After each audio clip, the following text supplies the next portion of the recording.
Welcome to my YouTube channel. দেখো, তোমরা যারা এসএসসির জন্য প্রিপারেশন নিচ্ছ বা আগে এসএসসি এক্সাম দেবে ভাবছো, তাদের জন্য খুবই একটা good news. SSC already examination calendar release করে দিয়েছে 25 to 26-এর যে এক্সামগুলো হবে। আমি এটা অফিসিয়াল সাইট থেকে ডাউনলোড করেছি পিডিএফটা। তোমরা চাইলে অফিসিয়াল সাইটে গিয়েও ডাউনলোড করতে পারো বা এখান থেকে দেখে নিতে পারো। তো চলো, প্রথমে দেখো 1, 2, 3 এটা ডিপার্টমেন্টাল ভ্যাকেন্সি আছে, ঠিক আছে? এগুলো আমাদের কিছু নেই। তো প্রথম 3টে হচ্ছে ডিপার্টমেন্টাল ভ্যাকেন্সির জন্য, এই 1, 2, 3 এগুলো আমাদের জন্য নয়। নাম্বার 4 থেকে তাহলে আমরা চলো দেখে নিই। দেখো, ফেজ 13-এর, ঠিক আছে, এসএসসি যে ফেজ 13 এক্সামটা হয় 2025-এর হবে।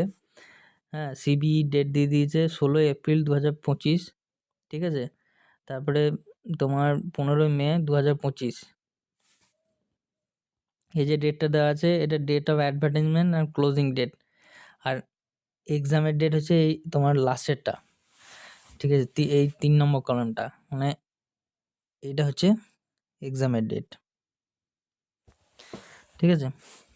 আর এইটা হচ্ছে অ্যাডভার্টাইজমেন্টের, আর এটা ক্লোজিং ডেট। তারপর দেখো সিজিএল এর জন্য তারা প্রিপারেশন নেবে ভাবছো সামনেই, তো তাদের জন্য সিজিএল এর জন্য তারা এখন থেকে প্রিপারেশন নিতে শুরু করে দাও। কম্বাইন্ড গ্র্যাজুয়েট লেভেল 2025 এক্সাম, ঠিক আছে?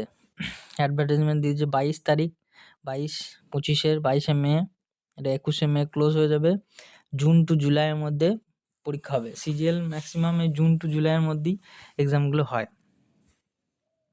নেক্সট তারপর দেখো সাব ইন্সপেক্টর দিল্লি পুলিশের সাব ইন্সপেক্টর তোমার এক্সাম হওয়ার কথা আছে। আমি এক্সাম ডেটগুলো বলছি, আর ওইগুলো নোটিফিকেশান বেরোলে আবার আমি একটা ভিডিও বানিয়ে দেবো তোমাদের, কীভাবে ফর্ম ফিল আপ করতে হবে না কিছু সব কিছু।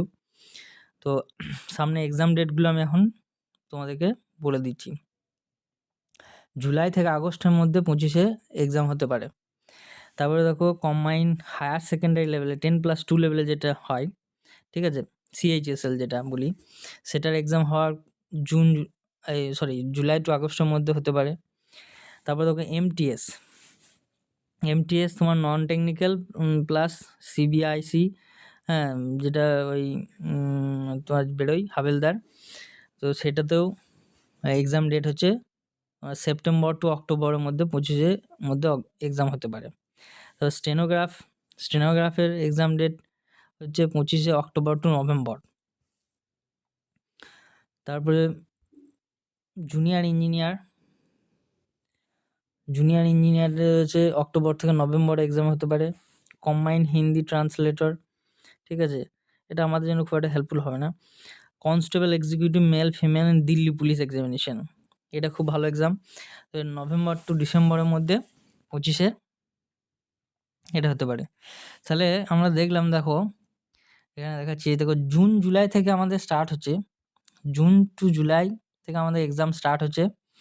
একদম জুন জুলাই থেকে স্টার্ট হয়ে একদম আগস্টে, সেপ্টেম্বরে, অক্টোবর, নভেম্বর, এদিকে একদম ডিসেম্বর পর্যন্ত কিন্তু আমাদের এসএসসি এক্সাম, মানে 25 সালের ডিসেম্বর পর্যন্ত আমাদের এসএসসি এক্সামগুলো পরপর কিছু না কিছু হতে থাকবে। তাহলে আরও কিছু এক্সাম আছে, দেখাচ্ছি আমি। যেমন এখানে দেখো, তারপরে দেখো দেখো রয়েছে constable driver male Delhi police, ঠিক আছে, এটাও নভেম্বর ডিসেম্বর 25 তারিখের মধ্যে। তারপর হেড কনস্টেবল মিনিস্ট্রিয়াল দিল্লি পুলিশের, এগুলো দিল্লি পুলিশের সমস্ত কিছুই এসএসসি কন্ডাক্ট করায়। তো এগুলো যারা তোমরা পুলিশ ডিফেন্সের এক্সাম দিতে চাও তারা, বা যারা এসএসসির জন্য প্রিপারেশন নিচ্ছ, তারাও এক্সামগুলো দিতে পারো, ঠিক আছে? এটা ডিসেম্বর টু জানুয়ারি 26, এবার 26 সাল চলে এলো।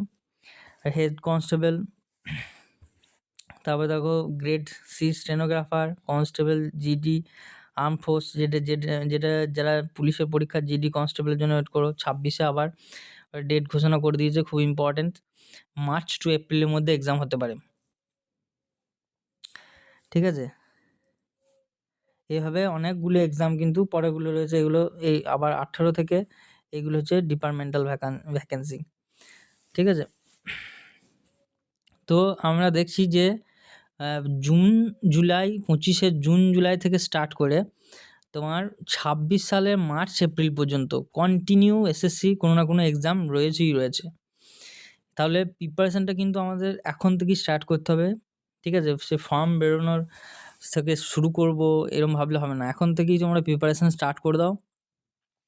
তাহলে মোটামুটি জুন জুলাই আস্তে, আস্তে তোমার সিলেবাসটুকু ভালো রকম কভার হয়ে যাবে।